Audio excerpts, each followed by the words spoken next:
Bonjour les amis, aujourd'hui nous nous retrouvons pour parler du coronavirus. Ah, bien sûr, mot à la mode actuellement, mais on peut se poser la question, y a-t-il un côté positif à tout ce que nous entendons ? Nous les chrétiens, devons-nous nous battre contre les circonstances? Et le coronavirus est-il devenu notre ennemi? Ou devons-nous accepter ces circonstances comme permises par Dieu afin de nous changer à son image? Chers amis, Dieu règne, il est sur son trône, il est en contrôle de toutes choses. C'est pourquoi tournons nos regards vers lui. Hélas, trop de chrétiens regardent davantage à l'ennemi qu'au Seigneur. Et ils finissent par perdre la foi, se croyant très spirituels et veulent aller combattre l'ennemi de nos âmes. Rappelons-nous toujours que la victoire sur l'ennemi a été remportée il y a 2000 ans à Golgotha par le Seigneur Jésus. Oui, si vous voulez aller vous battre avec l'ennemi, vous vous trompez. Dieu règne, il est parfaitement au courant et parfaitement en contrôle de tout ce qui se passe actuellement dans le monde. Il n'a jamais cessé d'attirer le cœur des hommes pour les ramener à lui.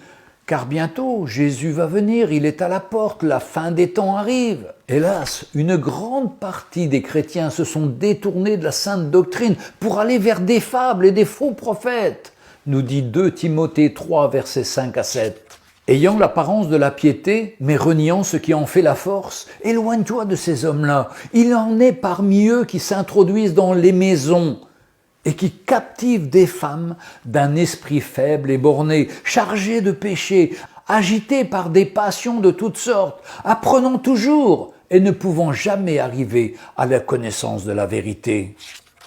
Écoutons ce que nous dit l'Épître aux Romains, chapitre 8, versets 28 à 30.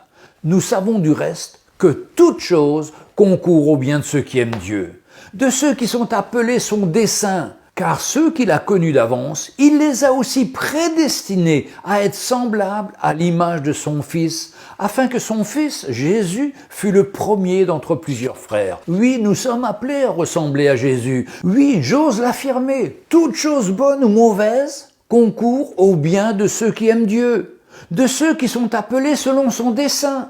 Il y a un but dans tout cela, c'est de nous amener à ressembler à Jésus.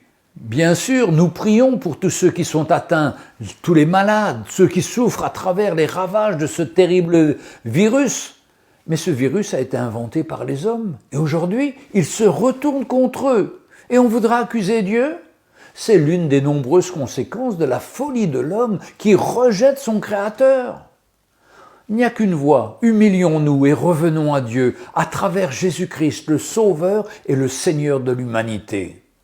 Cette peste, comme l'appelle le psaume 91 au verset 3 et au verset 6, le coronavirus est vraiment un signe précurseur du retour de Jésus-Christ.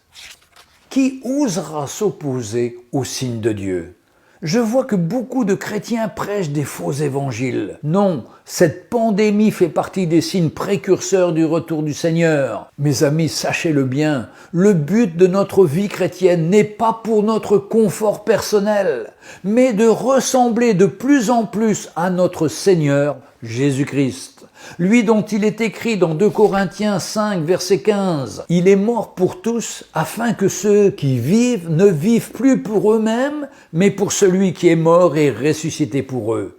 Et encore dans 2 Corinthiens 8, verset 9. Car vous connaissez la grâce de notre Seigneur Jésus-Christ, qui pour vous s'est fait pauvre, de riche qu'il était, afin que par sa pauvreté vous fussiez enrichis. Alors dans cette situation, nous avons deux choix. Soit vivre dans la peur, à compter les morts, assis devant notre télévision toute la journée. Ou alors, soit faire confiance à Dieu pour notre vie et accepter pleinement son œuvre qui nous transformera pleinement. Une autre grande épreuve liée aux circonstances actuelles, c'est le confinement. Nous sommes appelés à rester chez nous entre quatre murs 24 heures sur 24, être en famille avec notre épouse et nos enfants et faire face aux circonstances. Et c'est là notre vraie vie, la réalité de ce que nous sommes à la maison. Rappelons-nous toujours que la réalité de la vie chrétienne, c'est notre vie dans notre maison. C'est là que nous sommes réels, car nous ne pouvons pas jouer un rôle comme on le faisait au travail et même à l'église durant les 2 heures de réunion. Si vous n'en êtes pas convaincu, regardez ce que nous lisons en ce moment dans les journaux.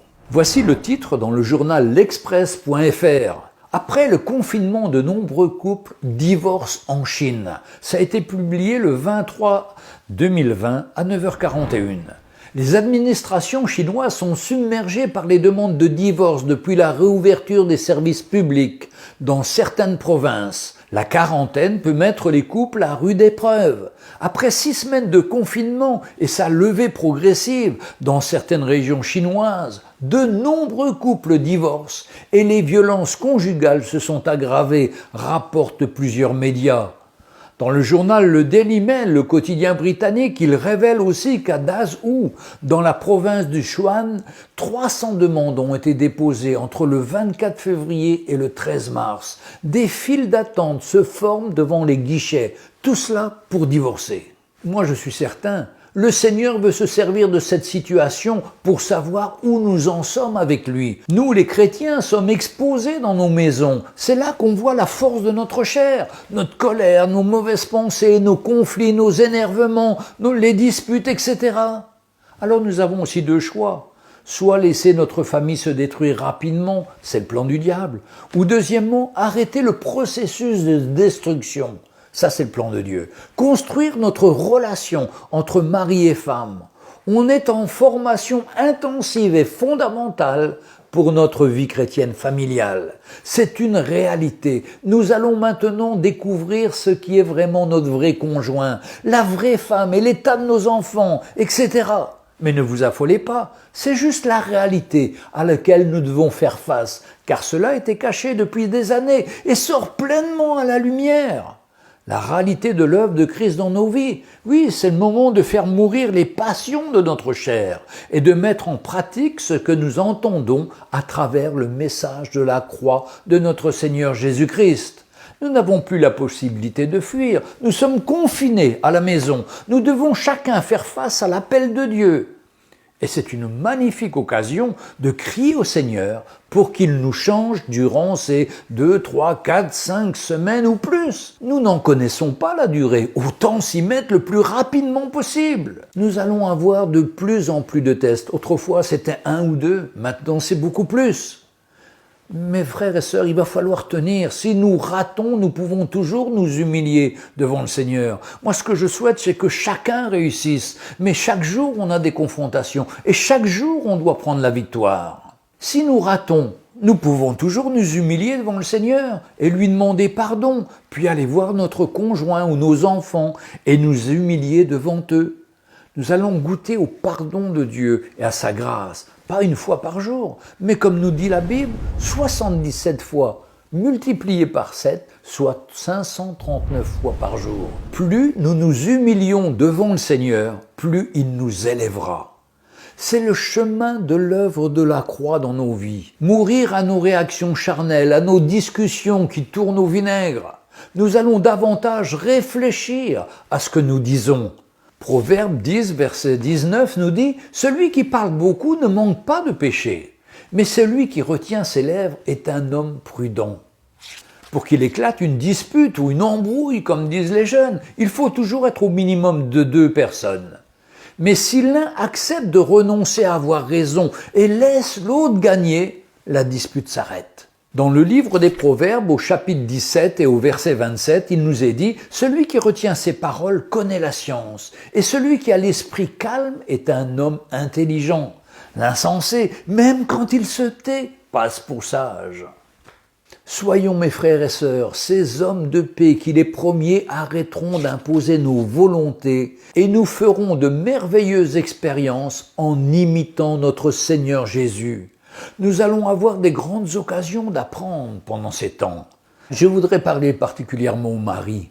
Lisez et relisez ces versets d'Éphésiens 5, 25. « Marie, aimez vos femmes comme Christ a aimé l'Église et s'est livré lui-même pour elle. Il nous a montré jusqu'où nous devons aimer nos épouses. » Quant aux femmes, relisez aussi et mettez en pratique ce verset toujours dans Éphésiens 5 au verset 22. « Femmes, soyez soumises à vos maris comme au Seigneur. » Bien sûr, une soumission de cœur, comme vous le faites pour le Seigneur.